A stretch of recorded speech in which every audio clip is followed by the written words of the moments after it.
partenaires. C'est évidemment très important, politiquement bien sûr, pour l'image de l'Algérie, et aussi en termes de conséquences économiques, financières et énergétiques. Gaz Natural indique pour sa part être encore au stade de l'analyse de cette décision avant de voir de quelle façon le groupe entend faire valoir ses droits. Un tarif qui préoccupe cette fois l'homme de la rue en Algérie, celui du pain. Le ministre du Commerce déclare aujourd'hui que son augmentation n'est pas à l'ordre du jour puisque le prix du pain fait partie intégrante de la politique sociale du gouvernement algérien. En revanche, il affirme rester ouvert aux revendications des boulangers qui se plaignent d'un prix actuel inférieur au coût de fabrication.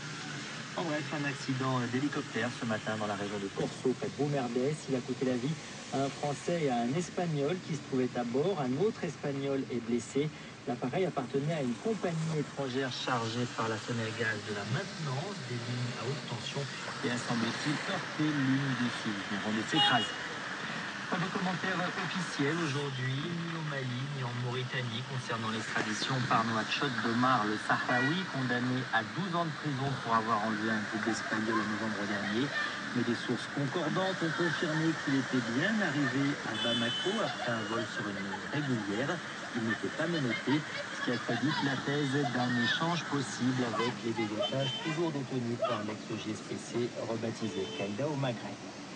Entre Libye et Tunisie, la fermeture du point de passage frontalier de Ras Jdir continue de susciter le mécontentement des habitants de la localité tunisienne de Ben Guerdane, à une trentaine de kilomètres de là.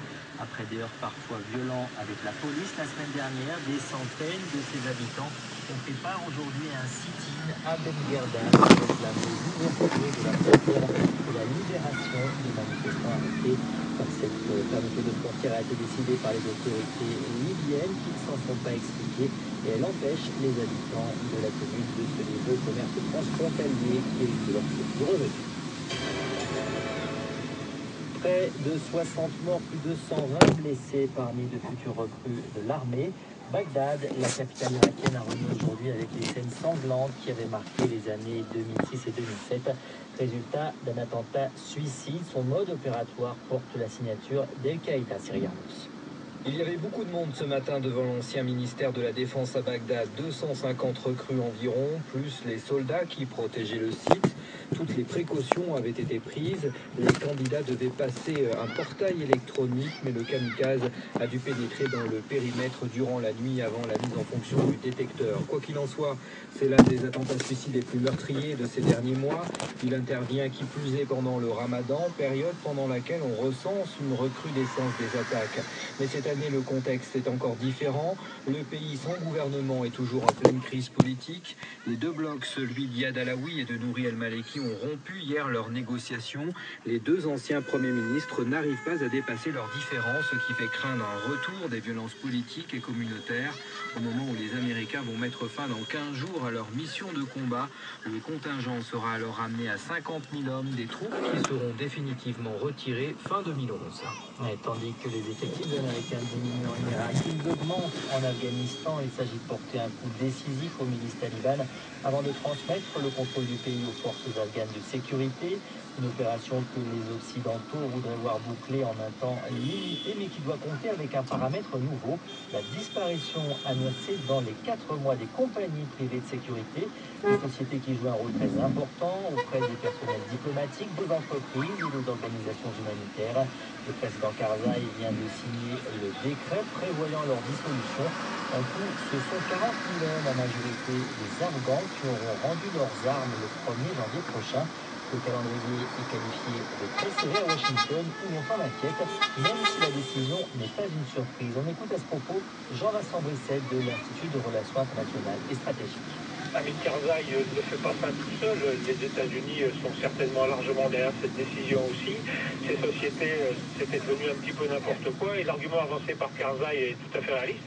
Les gens qui s'engageaient dans ces sociétés, les Afghans qui s'engageaient dans ces sociétés, préféraient le faire parce que c'était beaucoup mieux payé que de devenir militaire. Quand on est aussi dans le donnant-donnant qui est toujours de mise quand on négocie avec Karzai, il y a une collision de calendrier, dans la mesure où les Américains voudraient pouvoir réaliser les opérations militaires que permettent l'arrivée de renforts de troupes, et que si ça va aussi vite pour la dissolution de ces milices, le renfort de troupes ne pourra pas être utilisé pour des opérations de combat, alors qu'il est prévu exclusivement pour ça. Et du point de vue de la population afghane, on va se retrouver avec de milliers de gens qui ont été armés et qui ont bénéficié de pouvoirs souvent assez exceptionnels sur le plan de la sécurité, qu'il va falloir reclasser, recaser. Des propos recueillis par Syria Arnous. Direction le Proche-Orient à présent, avec tout d'abord ces raids israéliens sur la bande de Gaza. Ce soir, 4 frappes qui ont visé des cibles près de Rafah et de Khan Younes et qui, selon les sources palestiniennes, n'ont pas fait de victimes. Au Liban à présent, le mouvement chiite Hezbollah a transmis à la justice libanaise donc des éléments qu'il considère comme des preuves de l'implication israélienne